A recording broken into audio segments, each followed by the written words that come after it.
deux jeunes frères décident de placer leur vieille mère en maison de retraite, mais le frère aîné leur donne une leçon. Caroline a maintenant 82 ans, et ses fils sont tous adultes et vivent leur propre vie. Son mari est décédé alors qu'elle n'avait que 46 ans, mais elle s'est tellement consacrée à ses trois garçons qu'elle n'a jamais envisagé de se remarier. Caroline vivait seule dans sa grande maison délabrée, et ce n'est que quelques fois par an qu'elle s'animait en présence de ses fils et de leur famille.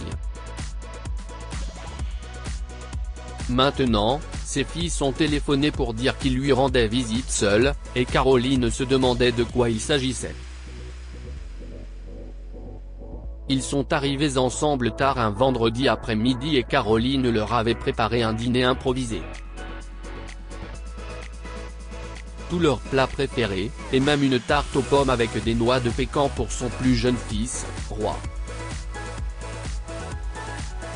Ils étaient là, Tom, Sam et Roi. Ils ressemblaient tellement à leur père que Caroline en a eu les larmes aux yeux. Tom la serra dans ses bras, mais Ron et Sam lui donnèrent une petite bise sur la joue. « Maman. » Tom dit en souriant, « Tu as l'air plus jeune que jamais. » Caroline a ri. « Tu es un vieux menteur, Tom. Mais entrez les garçons, je nous ai préparé le dîner. » En entrant dans la maison, Caroline a trébuché et Tom a attrapé son coude pour la stabiliser. Roi soupire. « Vraiment maman, tu devrais prendre un déambulateur. Tu trébuches comme une vieille ivrogne. » Caroline rougit. « Je me débrouille très bien, Roi, et je ne veux pas de dispute aujourd'hui. Allons dîner. » Quelques heures plus tard, Caroline regardait fièrement autour de la table. Tous ces garçons ici, comme au bon vieux temps.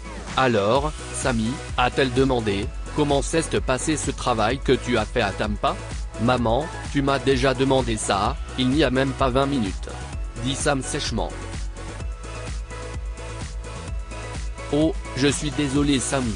Caroline s'est excusée, je suppose que je suis un peu distraite.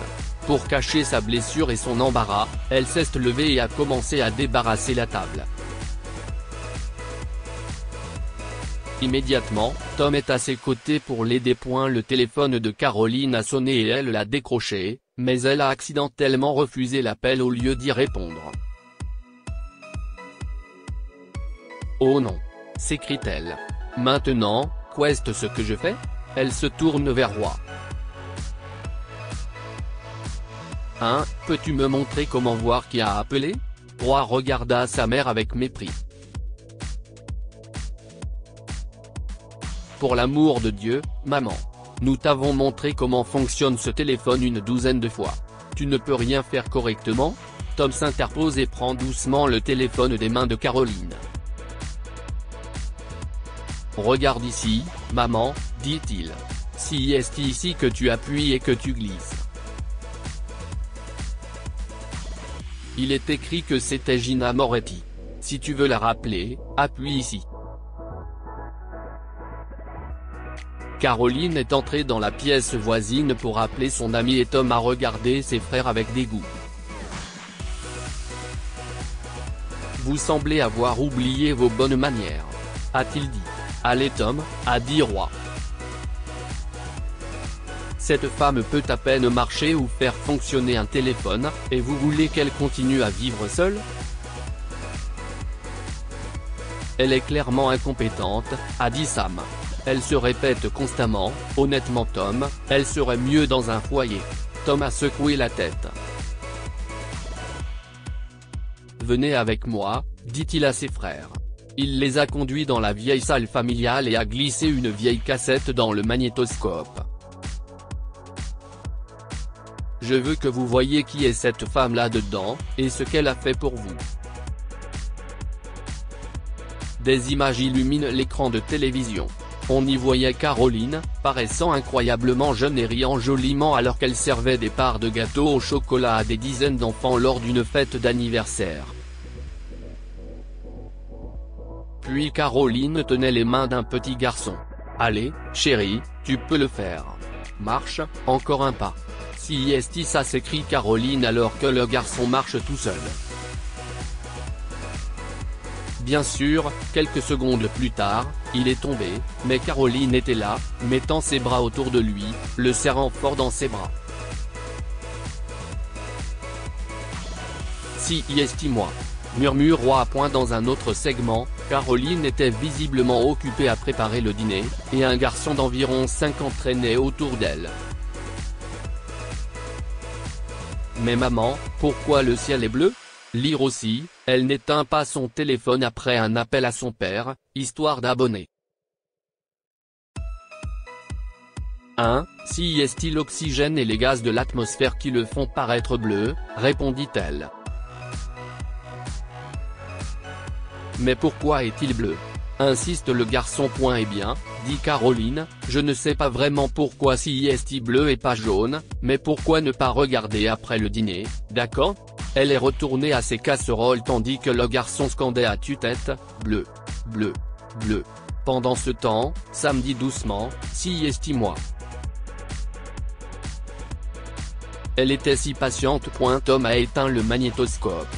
J'ai perdu le compte du nombre de fois où maman m'a appris à faire mes lacets ou à mettre mes chaussettes.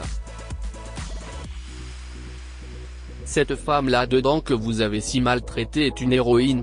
Elle a été laissée seule pour élever 3 garçons, et elle l'a fait. Elle avait 2 emplois, mais elle trouvait toujours le temps de pique-niquer, de jouer au ballon et de répondre à des questions sans fin.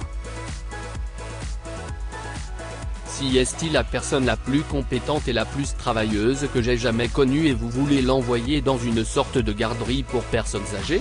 Nous lui devons plus que cela. Ça m'acquiesçait. Oui, je suis d'accord. Nous devons trouver une autre solution. Une qui permette à maman de garder sa fierté et son indépendance.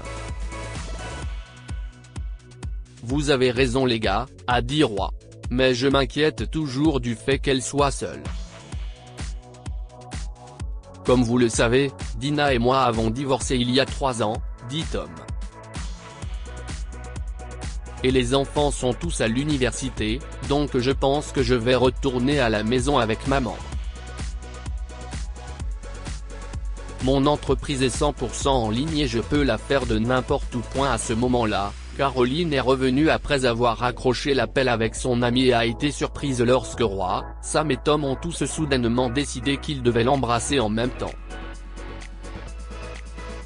Caroline a pu rester dans sa maison et, à sa grande joie, non seulement Tom a emménagé avec elle, mais Roy et Sam ont commencé à lui rendre visite beaucoup plus souvent. Que pouvons-nous apprendre de cette histoire ? Lorsque nous sommes jeunes, nos parents nous guident et nous protègent. Ils méritent le même amour et le même soutien qu'ils nous ont donné. Il est parfois facile d'oublier ce que nous devons à notre famille.